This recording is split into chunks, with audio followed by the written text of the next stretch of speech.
Travels, Exploration of Lives Remembered, Chapter 6, The Noxious Odor. A delightful woman of 62 who has had an amazing life so far came to see me for a session. She was born in the southwest part of the United States.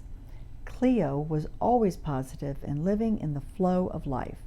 Jobs came to her easily, and she was very adaptable. Cleo shared with me that she smells a noxious chemical odor that no one else senses. This has been bothering her for years, and she wanted to know the root cause of it. She had rheumatic fever as a child. She had repeat strep throat infections and wanted to learn their root causes too. Cleo was also wondering about the black spot on her chest X-ray that was discovered years ago by the medical doctors. Past life. We are about halfway into the relaxation phase of the hypnosis script when suddenly all she sees is pink light. I know instantly that she is going into another life. Swoosh! Cleo lands in Egypt as a young barefoot female child of royalty. The child lives in several palaces with courtyards, wearing a linen wrap and a gold band high on the arm with a scarab jewel. She is an oracle that counsels people who come to her for answers. Her father is the king who killed her mother because the mother did not respect him. Cleo leapfrogs into another life as a jovial man who is traveling messenger, delivering the king's goods news to people. He travels with an entourage of 2 other messengers. He wears a sword with his ornate garment. It's not unusual for the higher self to show several important scenes from various lives. All of the information shown is used to convey messages and answers for the client. Cleo goes into the death scene of yet another life as a 5-year-old girl who was shot in the chest by 2 men while she is standing between her parents on a sidewalk. They are going out for a meal and the movies. Cleo goes into the death scene without any prompting. I ask her to go backwards to a point earlier in this last day to help us figure out what happened. We go backward and learn that her father is a police officer. 2 men target and kill her and her parents. I ask her if this is a revenge or gang type of event. She replies, no. The 2 men get out of their car and grab and stuff Cleo into a gunny sack. She is thrown into the back seat of the vehicle. I ask her to listen to the men talk in the vehicle as they drive away. She hears one say joyfully, "We did it." She can feel her life slowly draining away as she dies in the back seat. The men stop the vehicle and get out. They throw her bagged body by the side of the road. One of the men kicks the sack and watches it roll down a ravine. She goes out of her body. She sees that no one finds her decomposing corpse in the woods. Higher self. The higher self wanted us to look at the little girl's death scene because it probably was the root cause of several of her ailments. The first reason this lifetime was chosen was for Cleo to release it. The black spot on her lung that was found on an X-ray was where she was shot in that previous life. The chemical smell that had been bothering her for 4 years was cellular memory from the death scene. The higher self said it was from the burning flesh of the bullet entering her chest. Her body remembered the sensation and the memory. The higher self healed this odor memory during the session. This was also connected to the dark circles under her eyes. They healed that too. The throat issues of strep throat were also tied to the scene from the smoke inhalation when she was shot, along with cellular memory from a different lifetime where she lived in a cabin with a wood-burning stove. As the higher self healed her throat, she coughed twice and released a cellular memory with her breath, which the higher self confirmed. Even the rheumatic fever and the damaged valve were from the death scene cellular memory. However, the fever was also a positive way for her to remember her connection to the divine. As the fever burned, it was a passion, according to the higher self.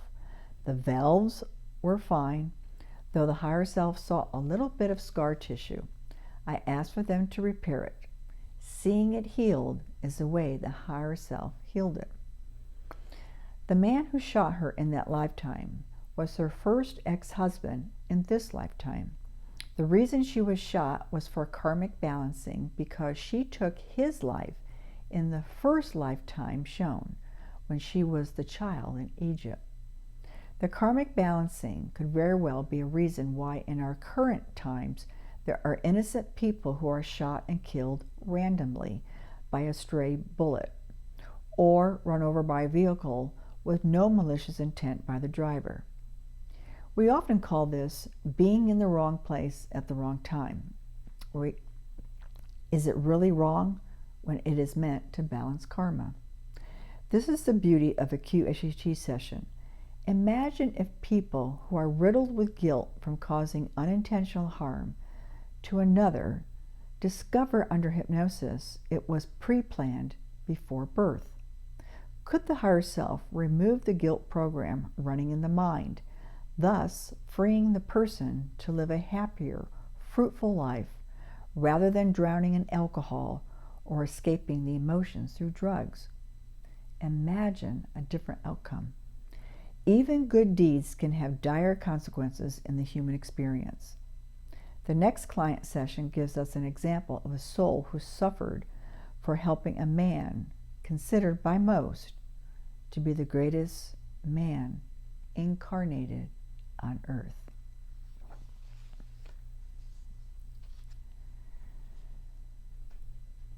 Chapter 8, Multiple Sclerosis for Protection.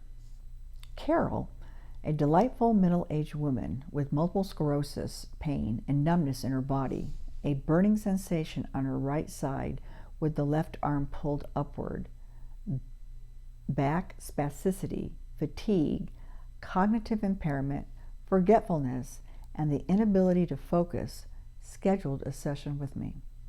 Her other physical complaints included taking an antidepressant every other day, in addition to costly monthly immune system suppressant infusions for the multiple sclerosis. During our session, Carol relates a very normal, happy childhood. She reveals that she craves wine. She has a technical job. Amicably divorced 5 years ago, she describes her ex-husband as negative, judgmental, belittling, and domineering during their long marriage. She wonders if she has resolved hidden anger toward him or not. If so, she'd like to clear this issue. Carol knows her biggest challenge in her current life is patience. She wants to know what the MS is teaching her. She also wants to stop craving wine. Past life. Carol is standing outdoors looking at a Native American teepee located on the prairie. She's a young barefoot woman with long dark hair wearing a leather dress without jewelry or beading. She sees campfires and women walking around dressed in leather clothing. This is her village.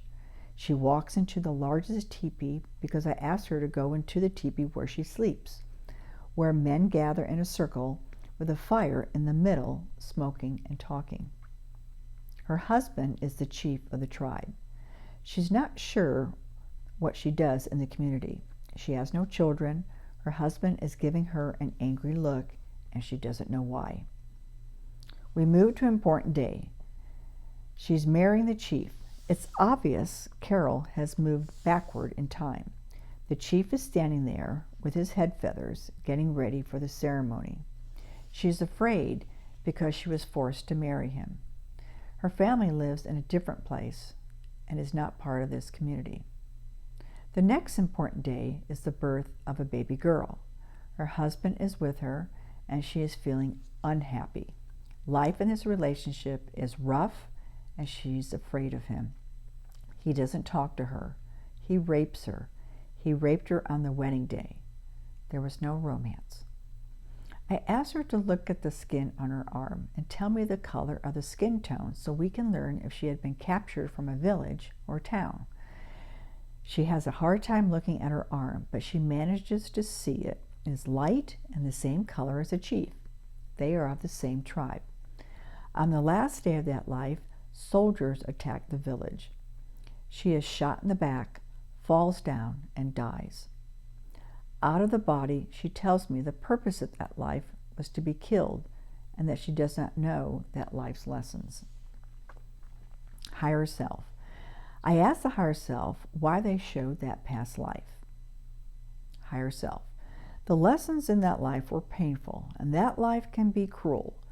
The purpose of her current life is to find peace and accept herself. She needs to learn to love herself. It is recommended she put herself first before others, including her present family. She worries too much about other people. It's time to pay attention and care for herself. I asked the higher self what was the root cause of her symptoms. Higher self. The diagnosis of multiple sclerosis regarding her symptoms is accurate. She manifested the disease to protect herself from herself, to teach her to take better care of her body, and to listen to her body. She can pay attention better by relaxing, calming it, and not getting worked up about things. The recommended method is to just be still, relaxing, and listening to her body. Her body talks to her, and she listens part of the time. The lessons of multiple sclerosis for her is to not take everything into her body and for her to express her emotions. She needs to use her words and not be angry and internalize the anger. She needs to tell people they are upsetting her, and she needs to not tell people it's okay when they upset her. She needs to address the situation with kindness and love, not with anger. So she's already learned this. She just needs to practice it. The symptoms of the MS came from the prior life she was shown in this session. The chief in that lifetime is her ex-husband in this current life. When she relaxes in meditation, she needs to envision a healing taking place in her body, the spine, along the spine, and the brain. She needs to picture the healing with love.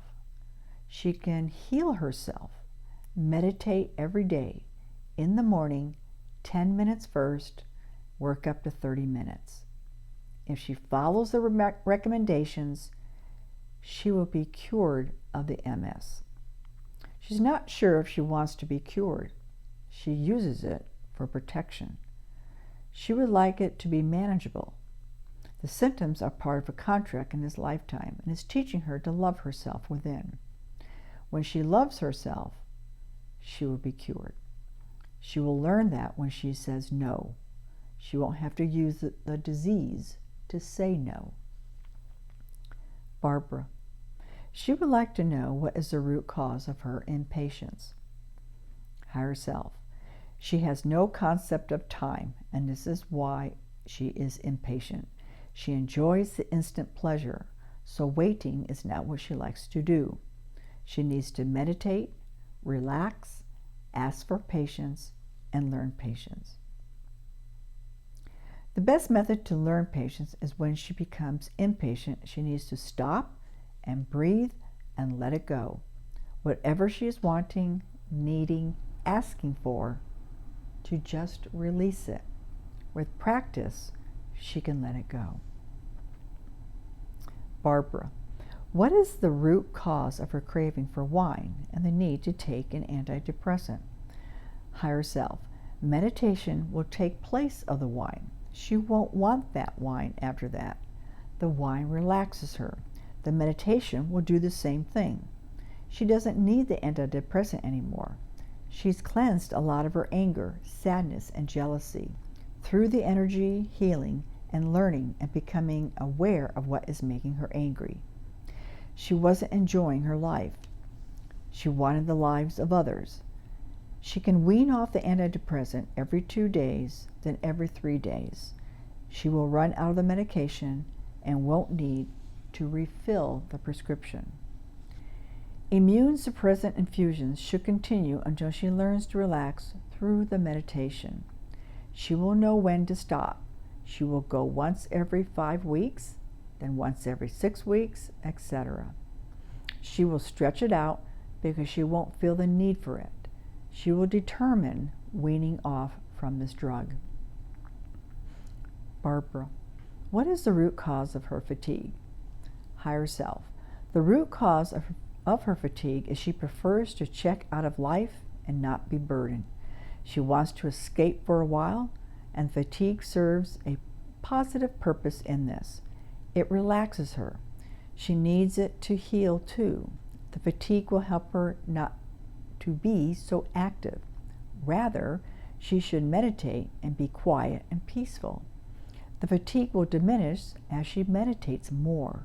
Her cognitive impairment, forgetfulness, getting lost driving a car, and losing focus when working on problems are messages to get her to relax and meditate. She is doing too many things for too many people. She needs to do for herself. She needs to stop and breathe into these symptoms and situations and relax. During the body scan, the higher self shares this about her body. Higher self, very healthy apart from the MS. There are no other issues for her to be concerned about.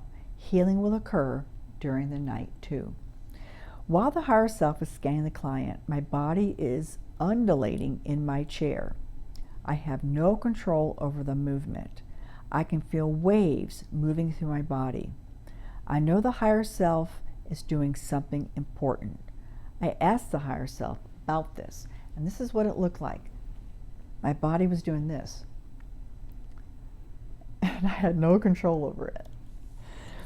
Higher self, this was to show you how Carol feels sometimes. She's in motion while she's standing still. Show her what it looks like. There was no ill effect on you while this occurred. Parting message. Higher self. The strongest message is to really love who she is and where she's at in this life. She needs to take better care of her heart and her soul. She's learning that. She's making a lot of progress. She's happy because she's accepted things now. She's no longer swimming upstream anymore, fighting the current. A month after her QHHT session, Carol says she felt more relaxed. Her neck felt better, and she had no craving for wine whatsoever. She went 6 weeks between MS drug infusions. At 3 months post-session, Carol reported she was off all medications and feeling very positive. Life just keeps getting better and better. Carol healed herself from MS and depression. Do you see why I love QHHT? In the next session story, the client learns about her life purpose and missions.